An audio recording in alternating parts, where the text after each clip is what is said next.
Welcome back to फिर विद्या पाओ। आज है 7 अप्रैल 2022 और 7 अप्रैल 2022 से करंट अफेयर्स के जितने भी इंपॉर्टेंट क्वेश्चन बन सकते हैं वो हम आज के इस वीडियो में डिस्कस करेंगे। और आज के जो भी क्वेश्चन होंगे मैं उसके बारे में हर फैक्ट बताऊंगा। ये करंट अफेयर्स के क्वेश्चन आगे आने वाले सभी कॉम्पिटिटिव एग्जाम्स के लिए बहुत ही इंपॉर्टेंट होने वाले हैं। तो दोस्तों, इस वीडियो को आप इसीलिए आखिर तक देखते रहिएगा। और आपको इस वीडियो की पीडीएफ चाहिए होगी तो आप हमारे टेलीग्राम चैनल को ज्वाइन कर लीजिए। टेलीग्राम चैनल की लिंक आपको इस वीडियो की डिस्क्रिप्शन में मिल जाएगी। तो अब ज़्यादा देरी ना करते हुए चलिए आज का वीडियो शुरू करते हैं।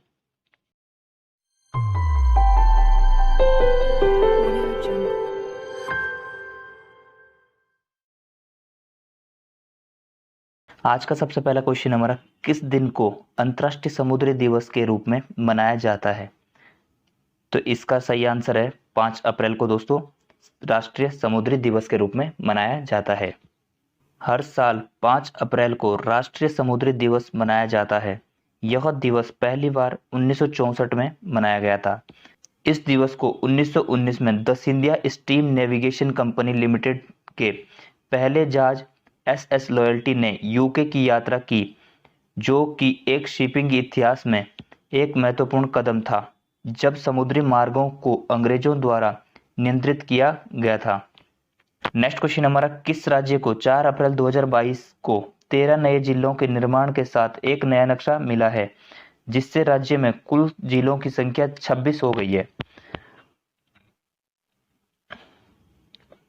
इसका सही आंसर हो जाएगा आपका आंध्र प्रदेश। तो दोस्तों, आंध्र प्रदेश के बारे में डिस्कस करते हैं। तो आंध्र प्रदेश की दोस्तों गठन कब हुआ था? 1 नवंबर 1956 को। राजधानी है अमरावती। सबसे बड़ा शहर विशाखापट्टनम। सीएम कौन है? जगनमोहन रेड्डी। गवर्नर कौन है? बिश्व भूषण हरिचंदन। क्षेत्रफल कितना है? 1,62,975। और ये दोस्तों भारत का 7वां राज्य है क्षेत्रफल की दृष्टि से। साक्षरता दर कितनी है? 67.41%। लिंगानुपात कितना है? 993 पर 1000 पुरुषों पे दोस्तों। 4 अप्रैल 2022 को आंध्र प्रदेश को 13 नए जिलों के निर्माण के साथ एक नया नक्शा मिला, जिससे राज्य में कुल जिलों की संख्या 26 हो गई है। मुख्यमंत्री YS जगनमोहन रेड्डी ने डिजिटल रूप से उनका उद्घाटन किया। इनमें से कुछ जिले विजयनगरम जिले से बने, मान्यम जिले विशाखापट्टनम जिले से बना, अनाकापल्ली जिला गुंटूर जिले से बना, पलनाडु और से कई है। नेक्स्ट क्वेश्चन हमारा, टाटा पावर सोलर ने किस राज्य में 160 मेगावाट का AC सोलर परियोजना शुरू की है? तो इसका सही आंसर है आपका राजस्थान। तो दोस्तों राजस्थान के बारे में देख लेते हैं। राजस्थान का गठन कब हुआ? 30 मार्च 1949 को। राजधानी कहाँ है? जयपुर। सबसे बड़ा शहर क्या है? जयपुर। सीएम कौन है? अशोक गहलोत। गवर्नर कौन है? कलराज मिश्र। क्षेत्रफल कितना है? 3,42,239 किलोमीटर। दोस्तों ये देश का सबसे बड़ा राज्य है क्षेत्रफल की दृष्टि से।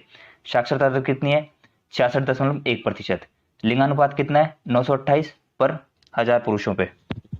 टाटा पावर सोलर ने राजस्थान के जेट स्टार में 160 मेगावाट का AC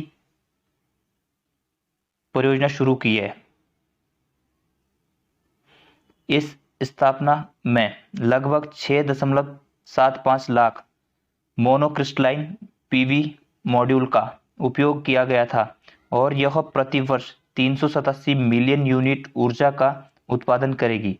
जेट स्टार परियोजना 15 महीने की अवधि के भीतर पूरी हुई है और यह राजस्थान की सबसे बड़ी सौर परियोजनाओं में से एक है।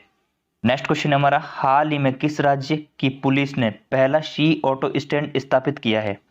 तो इसका सही आंसर हो जाएगा आपका आंध्र प्रदेश। आंध्र प्रदेश के चित्तूर ने पुलिस ने हाल ही में महिलाओं और छात्राओं को सुरक्षित परिवहन प्रदान करने के लिए पहला शी ऑटो स्टैंड स्थापित किया है। राज्य में 3 she auto stand RTC bus stand, महिला विश्वविद्यालय और तिरुपति में रुइया अस्पताल में स्थापित किए गए हैं। नेक्स्ट क्वेश्चन हमारा, किस राज्य ने कक्षा 9 के सभी स्कूली छात्रों को श्रीमद् भागवत गीता पढ़ाने का फैसला किया है? तो इसका सही आंसर हो जाएगा आपका ऑप्शन C, हिमाचल प्रदेश। तो दोस्तों हिमाचल प्रदेश में श्रीमद् भागवत गीता 9th क्लास के सिलेबस में आ जाएगी दोस्तों। अब दोस्तों बात हिमाचल की आई है तो हिमाचल के बारे में डिस्कस करते हैं। हिमाचल का गठन हुआ था 25 जनवरी 1971 को। राजधानी क्या है? शिमला। सीएम कौन है? जयराम ठाकुर। गवर्नर कौन है? राजेंद्र आर्लेकर। क्षेत्रफल कितना है? 55,673 वर्ग किलोमीटर और ये देश का 18वां राज्य है। साक्षरता दर कितनी है? 74.04%। हिमाचल प्रदेश में कक्षा 9 के सभी स्कूली छात्रों को श्रीमद् भागवत गीता पढ़ाई जाएगी। यह जानकारी राज्य के शिक्षा मंत्री गोविंद सिंह ठाकुर ने दी।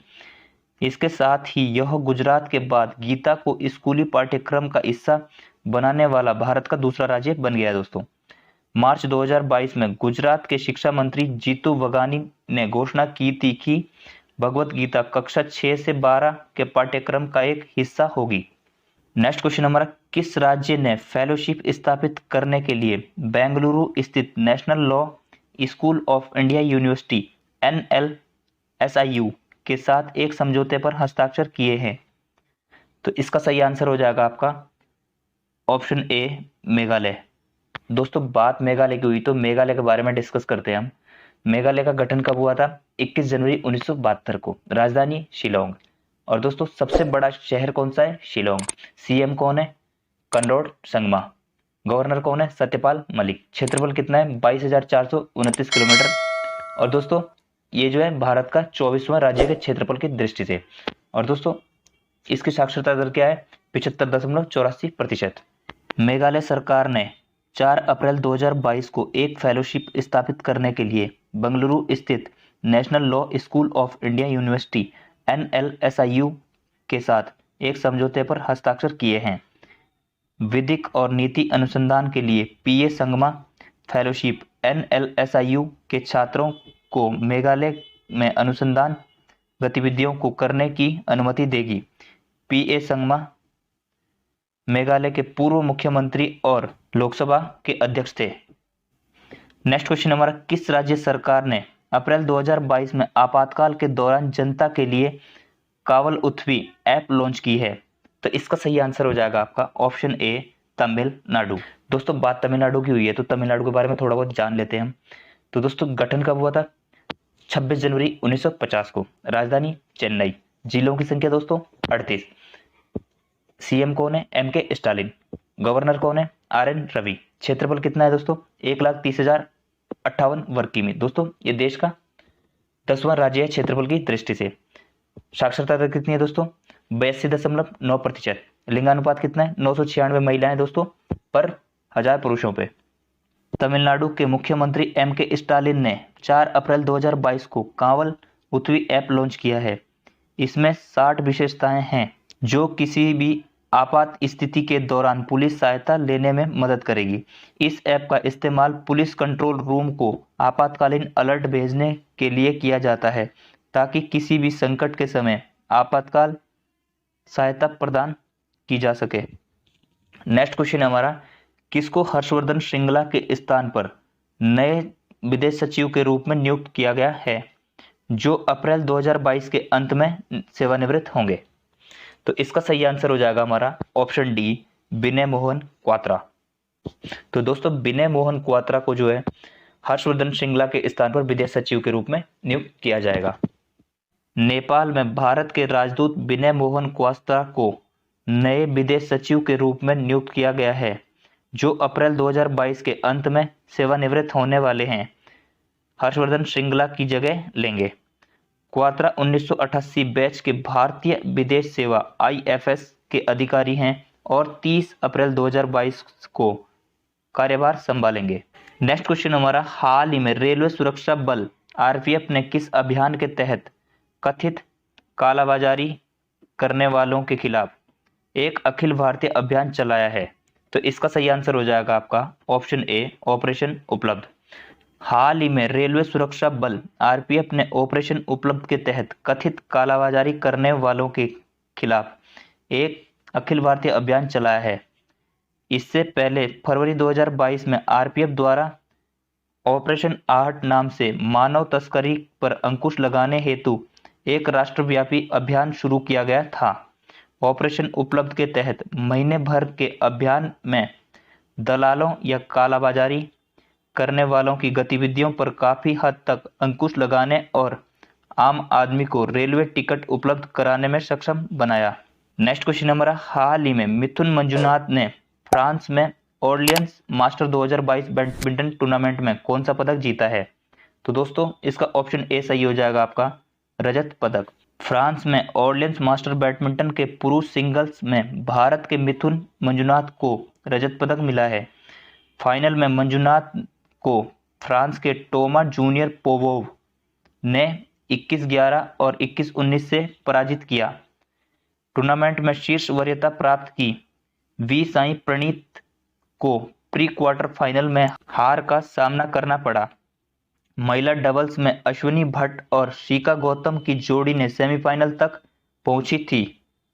नेक्स्ट क्वेश्चन हमारा, हाल ही में सर्वोच्च न्यायालय ने तमिलनाडु में वन्याकुला क्षेत्रीय समुदाय के लिए कितने प्रतिशत आंतरिक आरक्षण को रद्द कर दिया है? तो दोस्तों इसका सही आंसर हो जाएगा आपका ऑप्शन बी, 10.5%। हाल ही में सर्वोच्च न्यायालय ने तमिलनाडु के वन्याकुला क्षेत्रीय समुदायों के लिए 10.5% आंतरिक आरक्षण को रद्द कर दिया है।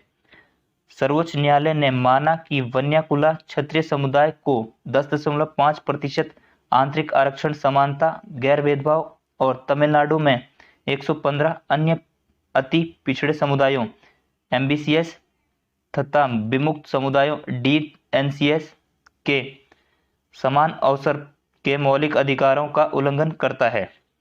राज्य में अति पिछड़ा वर्ग एमबीसी के कुल 20% के कोटे के भीतर एक समुदाय को 10.5% आरक्षण का आवंटन और इस श्रेणी में अन्य 115 अन्य समुदायों को केवल 9.5% का कोटा देने की विशिष्ट और पर्याप्त आधार नहीं है। नेक्स्ट क्वेश्चन हमारा, हाल ही में रिचर्ड हॉवर्ड का निधन हुआ है, वे कौन थे? तो इसका सही आंसर हो जाएगा आपका ऑप्शन ए, कवि। पुलित्जर पुरस्कार से सम्मानित अमेरिकी कवि रिचर्ड हॉवर्ड का 92 वर्ष की उम्र में निधन हो गया है। रिचर्ड जोसेफ हॉवर्ड का जन्म 13 अक्टूबर 1929 को क्लीवलैंड, ओहियो, संयुक्त राज्य अमेरिका में हुआ था। वह एक अमेरिकी कवि, साहित्य आलोचक, निबंधकार, शिक्षक और अनुवादक थे। नेक्स्ट क्वेश्चन हमारा, हाल ही में भारतीय भूवैज्ञानिक सर्वेक्षण जीएसआई ने भारत हिमालय क्षेत्र में कितने भूवैज्ञानिक विरासत स्थलों की पहचान की है? तो इसका सही आंसर हो जाएगा आपका ऑप्शन सी, 2। भारतीय भूवैज्ञानिक सर्वेक्षण जीएसआई ने भारतीय हिमालय क्षेत्र में 2 भूवैज्ञानिक विरासत स्थलों की पहचान की है। इसके तहत शिवालिक जीवाश्म उद्यान हिमाचल प्रदेश और स्ट्रोमेटोलाइट बेरिंग डोलोमाइट बक्सा फॉर्मेशन के चूना पत्थर सिक्किम की पहचान की गई है। इन 2 स्थलों को शामिल करने से भारत में 34 भूवैज्ञानिक विरासत स्थल हो गए हैं। इससे पहले जीएसआई ने भू पर्यटन को बढ़ावा देने के लिए पूर्वोत्तर में कुछ भूवैज्ञानिक स्थलों की पहचान की थी। नेक्स्ट क्वेश्चन हमारा, हाल ही में किस राज्य सरकार ने स्कूलों में हॉबी हब स्थापित करने की योजना शुरू की है? तो इसका सही आंसर हो जाएगा आपका ऑप्शन बी, दिल्ली। और दोस्तों दिल्ली के बारे में थोड़ा डिस्कस करते हैं हम। स्थापना कब हुई थी? 1 फरवरी 1992 को।